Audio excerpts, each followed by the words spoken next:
അപ്പോൾ വളരെ വ്യക്തമായിട്ട് നമ്മൾ മനസ്സിലാക്കേണ്ട ഒരു സത്യമാണിത്.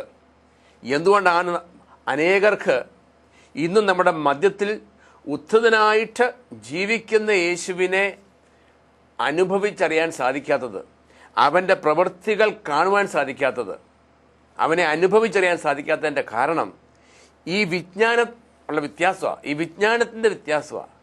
അത് നമ്മൾ വളരെ വ്യക്തമായിട്ട് മനസ്സിലാക്കണം. ഇന്ന് മനുഷ്യൻ പാപം ചെയ്ത് പിശാചിൻ്റെ ആജ്ഞ അനുസരിച്ച് ജീവന്റെ വിഷമാകുന്ന, ദൈവത്തിൻ്റെ ജ്ഞാനമാകുന്ന, ദൈവത്തിൻ്റെ വചനമാകുന്ന ജീവന്റെ വിഷത്തിൽ നിന്നും കൈവിട്ടപ്പോൾ ദൈവിക ജ്ഞാനം നഷ്ടപ്പെട്ടു. അവന് പിശാച് പറഞ്ഞു കൊടുത്ത, പിശാച് സ്വർഗത്തിലായിരുന്നപ്പോൾ ദൈവത്തിൻ്റെ ജ്ഞാനത്തെ ദുരുപയോഗിച്ചു. ഈ corrupted the wisdom of God.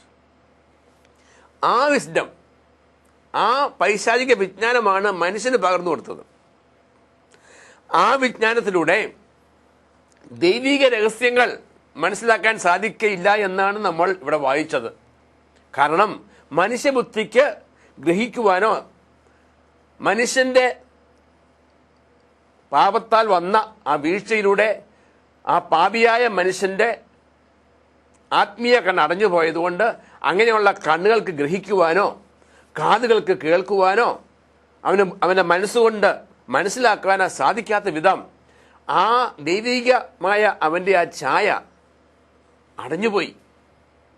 അതുകൊണ്ട് തന്നെയാണ് പൗലോസ് പറയുന്നത്, ഞാൻ നിങ്ങളുടെ ഇടയിലായിരുന്നപ്പോൾ, ഞാൻ നിങ്ങളുടെ അടുക്കൽ വന്നപ്പോൾ ഞാൻ നിങ്ങളോട് പ്രസംഗിച്ചത് മാനുഷികമായ വിജ്ഞാനത്തിലല്ല, മാനുഷികമായ വിജ്ഞാനം ഉപയോഗിച്ച് ആരെയെങ്കിലും വശീകരിക്കുവാനല്ല, മറിച്ച് നിങ്ങളുടെ വിശ്വാസം മാനുഷികമായ വിജ്ഞാനത്തിൽ അടിസ്ഥാനമാകാതെ ദൈവത്തിൻ്റെ ശക്തിയിലാകാൻ വേണ്ടിയാണ് ഞാൻ ദൈവിക ജ്ഞാനം പ്രസംഗിച്ചത്. എന്നാൽ ഈ ലോകത്തിൻ്റെ അധിപന്മാർക്ക്, ഈ ലോകത്തിൻ്റെ ഭരണാധികാരികൾക്ക് അത് കാണുവാനോ അത് മനസ്സിലാക്കുവാനോ അത് ഗ്രഹിക്കുവാനോ സാധിച്ചില്ല. സാധിച്ചിരുന്നെങ്കിൽ അവൻ കർത്താവായ യേശുക്രിസ്തുവിനെ അവർ ക്രൂശിക്കയില്ലായിരുന്നു. എന്തുകൊണ്ടാണ് യേശുക്രിസ്തുവിനെ ക്രൂശിക്കാൻ ഈ ലോകത്തിലെ അധികാരികൾ, ഫരിസേയന്മാർ, അന്ന് ജീവിച്ചിരുന്ന പുരോഹിതന്മാർ, മോശയുടെ എല്ലാ പ്രമാണങ്ങളും പാലിച്ചിരുന്ന പുരോഹിതന്മാർ ഉൾപ്പെടെ യേശുവിനെ ക്രൂശിച്ചത് യേശു ആരാന്നറിയാൻ സാധിക്കാതെ, സാക്ഷാൽ സൃഷ്ടാവായ ദൈവം മനുഷ്യനായി അവതരിച്ച യേശു, രക്ഷകനായ യേശു, അവർ തന്നെ കാത്തിരുന്ന മിശിഹ അവരുടെ കൺമുമ്പിൽ ഉണ്ടായിരുന്നിട്ട് ആ യേശുവിനെ അവർ തിരിച്ചറിയില്ല. കാരണം ഈ വിജ്ഞാനത്തിൻ്റെ പ്രശ്നമാണ്. അവർക്ക് ദൈവികമായ ജ്ഞാനമില്ലായിരുന്നു. അവർ ബൈബിൾ വായിച്ചിരുന്നു. കാരണം പഴയ നിയമം ഒന്നുണ്ട്, യേശു വരുമ്പോൾ പഴയ നിയമമുണ്ട്. അവർ അതെല്ലാം വായിച്ചിട്ട് മിശിഹായെ കാത്തിരിക്കുന്നവരുമാണ്. എന്നിട്ടും അവർക്ക് ആ യേശുവിനെ തിരിച്ചറിയാൻ സാധിച്ചില്ല. കാരണം ആ വചനം മുഴുവൻ അവർ വായിച്ചതും പഠിച്ചതും ലൗകിക വിജ്ഞാനത്തിലൂടെയാണ്, ലൗകിക വിജ്ഞാനത്തിലൂടെ. ഇത് ഇന്നും അനേകര് ഇന്ന് പഴയതും പുതിയതും ഒക്കെ വായിക്കുന്നുണ്ട്, പഠിക്കുന്നുണ്ട്, പക്ഷെ ഒന്നും മനസ്സിലാകുന്നില്ല. മനസ്സിലാകാത്തതിൻ്റെ കാര്യം വിജ്ഞാനം ലൗകികമാണ്. ഇന്ന് അനേകം ആൾക്കാർ ദൈവവചനത്തിന് വേണ്ടി ദാഹിച്ചുകൊണ്ട് ഇത് മുഴുവൻ പഠിക്കുന്നുണ്ട്, ചിലരൊക്കെ പ്രസംഗിക്കുന്നുണ്ട്. പക്ഷെ ഇതിൽ വെളിപ്പെടുത്തി കിട്ടുന്ന യഥാർത്ഥമായ ഉത്ഥിതനായ യേശുവിനെ കണ്ടിട്ടില്ല.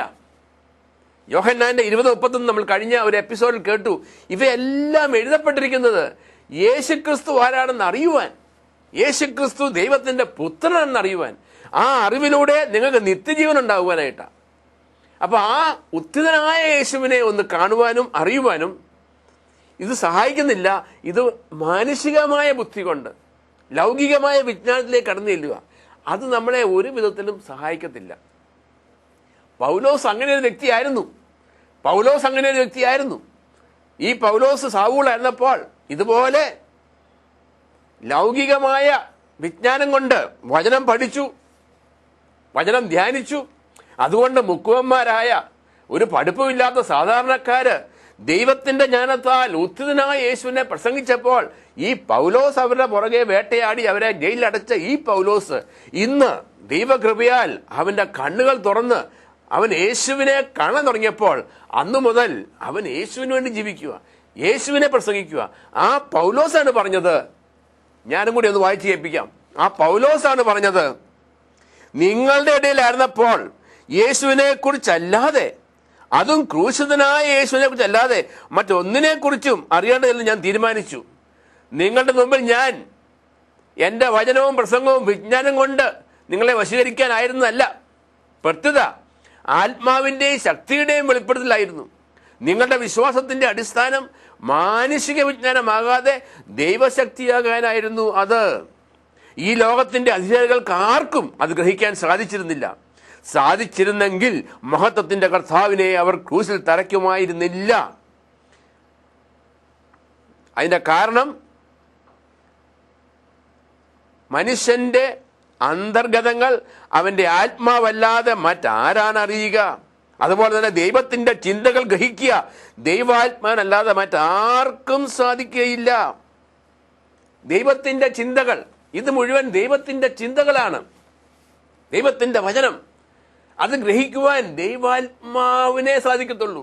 അപ്പൊ ദൈവാത്മാവ് എൻ്റെ പ്രിയപ്പെട്ടവരെ, പ്രത്യേകിച്ച് എന്നെ കേട്ടുകൊണ്ടിരിക്കുന്ന ക്രിസ്തു വിശ്വാസികളെന്ന് അഭിമാനിക്കുന്ന എൻ്റെ പ്രിയപ്പെട്ടവരെ, നിങ്ങൾ ക്രിസ്തു വിശ്വാസികളായിരുന്നിട്ട് ആ ക്രിസ്തുവിന്റെ ചിന്തകൾ നിങ്ങൾക്കറിയാൻ സാധിക്കുന്നില്ലെങ്കിൽ, നമുക്ക് പരിശുദ്ധാത്മാവുണ്ടെന്ന് നമ്മൾ അവകാശപ്പെടുകയും എന്നാൽ പരിശുദ്ധാത്മാവ് എഴുതപ്പെട്ട പരിശുദ്ധാത്മാവ് തന്നെ വെളിപ്പെടുത്തി തരേണ്ട ദൈവിക രഹസ്യങ്ങൾ നമുക്ക് വെളിപ്പെടുത്തി കിട്ടുന്നില്ലെങ്കിൽ, നമ്മൾ സ്വീകരിച്ച പരിശുദ്ധാത്മാവ് വെറുതെ ഒരു ആചാരമായി മാറിയില്ലേ? പരിശുദ്ധാത്മാവിന്റെ ഏറ്റവും വലിയ ദൗത്യം നമ്മളെ വചനം പഠിപ്പിക്കുക, സത്യത്തിലേക്ക് നയിക്കുക. അവനാണ് വചനം പഠിപ്പിക്കുന്നത്, മനുഷ്യരല്ല. മനുഷ്യര് പഠിപ്പിക്കുന്നത് ലൗകിക വിജ്ഞാനത്തിലൂടെ. നമ്മളിലേക്ക് ദൈവം അയച്ചിരിക്കുന്ന പരിശുദ്ധാത്മാവ് നമ്മളെ പഠിപ്പിക്കുന്നത് ദൈവത്തിന്റെ ജ്ഞാനത്തിലൂടെ. ഇത് മനസ്സിലാക്കിയ പൗലോസ് പറയുകയാണ്, ഞാൻ നിങ്ങളെ ഇടയിലായിരുന്നപ്പോൾ നിങ്ങളോട് ലൗകിക വിജ്ഞാനത്തിലൂടെ അല്ല വചനം പ്രസംഗിച്ചത്. അതായത് എൻ്റെ മാനുഷികമായ, എൻ്റെ പാപം നിറഞ്ഞ ആ പാപത്തിന്റെ ഫലമായ മാനുഷിക വിജ്ഞാനം കൊണ്ടല്ല ഞാൻ വചനം പ്രസംഗിച്ചത്. മറിച്ച് ഞാൻ യേശുവിനെ സ്വീകരിച്ചപ്പോൾ, അവന്റെ ആത്മാവിനെ സ്വീകരിച്ചപ്പോൾ ആത്മാവിന്റെ ശക്തിയാലാണ് പ്രസംഗിച്ചത്. ഇതുപോലെ ഒരു വെളിപ്പെടുത്തൽ നമുക്ക് കിട്ടണം. ഈ വെളിപ്പെടുത്തൽ നമുക്ക് കിട്ടരുന്നത് ഇന്നും ആദ്യ മതരാജാക്കന്മാരെ വഴിതെറ്റിച്ച ആ പിശാച നിർബന്ധമുള്ളത് കൊണ്ടാണ്. 2 കൊരിന്ത്യൻസില് 11-ാം അധ്യായം 2 കൊരിന്ത്യൻസ് 11-ാം അധ്യായം 3-ാമത്തെ വാക്യം എന്ന് വായിച്ചു. എന്നാൽ സർപ്പം ഹൗവായെ തന്ത്രപൂർവം ചതിച്ചതുപോലെ നിങ്ങളുടെ ചിന്തകൾ ക്രിസ്തുവിലുള്ള ലാളിത്യത്തിലും വിശുദ്ധിയിൽ നിന്നും വ്യതിചലിക്കപ്പെടുമോ എന്ന് ഞാൻ ഭയപ്പെടുന്നു. എന്തെന്നാൽ ഞങ്ങൾ പ്രസംഗിച്ചതല്ലാത്ത മറ്റൊരു യേശുവിനെ ആരെങ്കിലും വന്ന് പ്രസംഗിക്കുകയോ നിങ്ങൾ സ്വീകരിച്ചതല്ലാത്ത മറ്റൊരാത്മാവിനെ നിങ്ങൾ സ്വീകരിക്കുകയോ നിങ്ങൾ കൈക്കൊണ്ടതല്ലാത്ത മറ്റൊരു സുവിശേഷം നിങ്ങൾ കൈക്കൊള്ളുകയോ ചെയ്താൽ നിങ്ങൾ അനായാസം അതിനെല്ലാം കീഴടങ്ങുകയായിരിക്കും ചെയ്യുക. ഇവിടെ പിശാച് തന്ത്രപൂർവം ഒരു സംഗതി ചെയ്തുകൊണ്ടിരിക്കുക. അതാണ് പൗലോസ് നമ്മളെ താക്കീത് ചെയ്യുന്നത്. അതായത് ഹവ്വായെ പറുദീസായി വെച്ച് തന്ത്രപൂർവം ജീവന്റെ വൃക്ഷമായ യേശുവിൽ നിന്ന് അകറ്റിയതുപോലെ ഇന്നും എൻ്റെ പ്രിയപ്പെട്ടവരെ നിങ്ങളെ തന്ത്രപൂർവം ആ യേശുവിൽ നിന്ന് അകറ്റാൻ വേണ്ടി അവൻ വളരെ തന്ത്രപൂർവം പരിശ്രമിക്കുമെന്നാണ് വായിച്ചത്. അതിനുവേണ്ടി അവൻ എന്തും ചെയ്യും, വചനം വരെ പ്രസംഗിക്കും. അതുകൊണ്ടാണ് പറഞ്ഞത്, ഞങ്ങൾ പ്രസംഗിച്ചതല്ലാതെ മറ്റൊരു യേശുവിനെ പ്രസംഗിക്കും. നിങ്ങൾ സ്വീകരിച്ചിട്ടല്ലാത്ത മറ്റൊരാത്മാവുണ്ട്. അപ്പോൾ ഒരു ഡ്യൂപ്ലിക്കേറ്റ് ആത്മാവുണ്ട്, ഒരു ഡ്യൂപ്ലിക്കേറ്റ് യേശുവുണ്ട്. ഇത് മനുഷ്യൻ മനസ്സിലാക്കുന്നില്ല. കാരണം ദൈവത്തിന്റെ വചനം ലൗകികമായി പഠിക്കുന്നത് കൊണ്ടും പ്രസംഗിക്കുന്നത് കൊണ്ടും. ഇതേക്കുറിച്ച് നമ്മൾ തുടർന്ന് വളരെ വളരെ കാര്യമായിട്ട് നിങ്ങൾക്ക് കാണാവുന്ന പുറകിൽ കാണുന്ന ആ ചിത്രത്തിലൂടെ നിങ്ങൾക്ക് വളരെ വ്യക്തമായിട്ട് അടുത്ത എപ്പിസോഡിൽ പറഞ്ഞു തരാൻ പോവുകയാണ്.